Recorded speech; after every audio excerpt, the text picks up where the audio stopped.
Hey everyone, and welcome to Comic Breakdown. If you're new to the page, be sure to give us a like and a sub. And today we're going to be getting into DCeased, Hope at World's End, issue number 2. If you haven't checked out issue number 1, I'll leave a link at the top of this video so you guys can check it out. And without further ado, let's dive into this issue. So in this issue, it brings us to Black Adam, and it's following him around his little home country. And we get a little bit of a understanding of what happened from when the anti-life equation kicked off. And what happened in his country is Black Adam essentially went around and took out every single living dead that was within sight. It's like the one benefit of having a dictator in these times, and Black Adam's able to just go massacre every single one of them and be able to essentially lock down the country. The thing about this is Black Adam seeing this from a perspective that's more godly.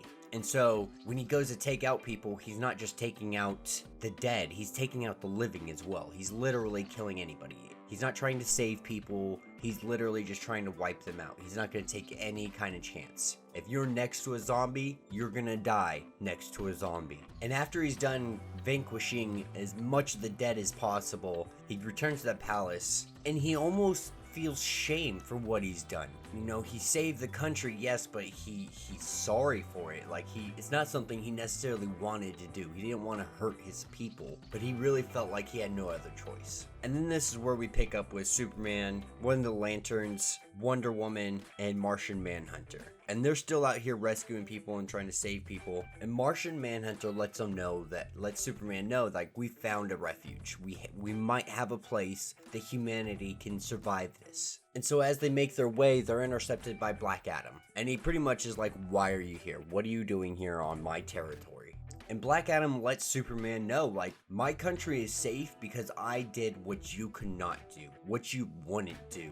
You know, with all your great power, you can destroy the infected, but instead you're out here trying to save people's lives instead of eradicating the disease. And Superman offers to protect the borders of his country. Like, if you let all of our people in, if you let the Earth survivors in, we'll help protect these lands. And Black Adam really he's not having it. He's like, all right, like, you guys need to go. Like, my people don't need compassion. They need a ruler who's going to come down with a mighty fist on top of this disease.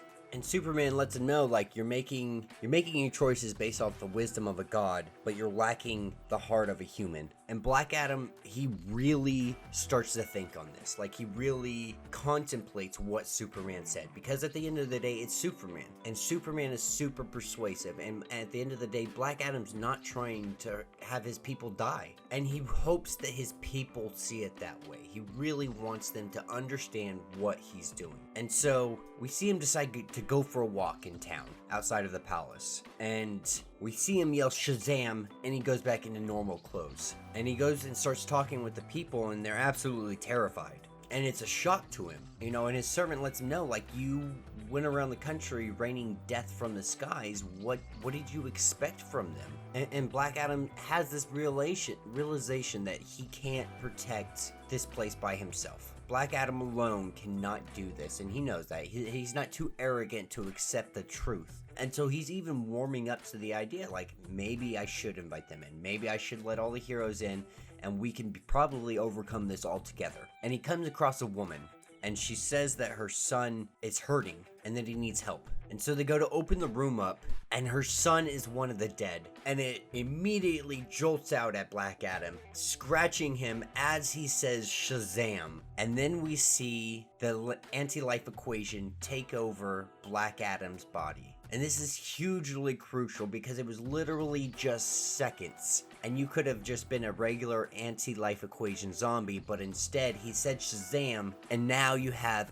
a anti-life equation that is Black Adam, that has the power of Shazam. And that will be where this issue ends. Let me know what you guys think. I am absolutely loving what DCeased is doing. It's a fantastic series. I love that they're continuing on with it, and I can't wait to see what's going to happen going forward. So if you guys haven't, be sure to like and subscribe to the page, and until the next video.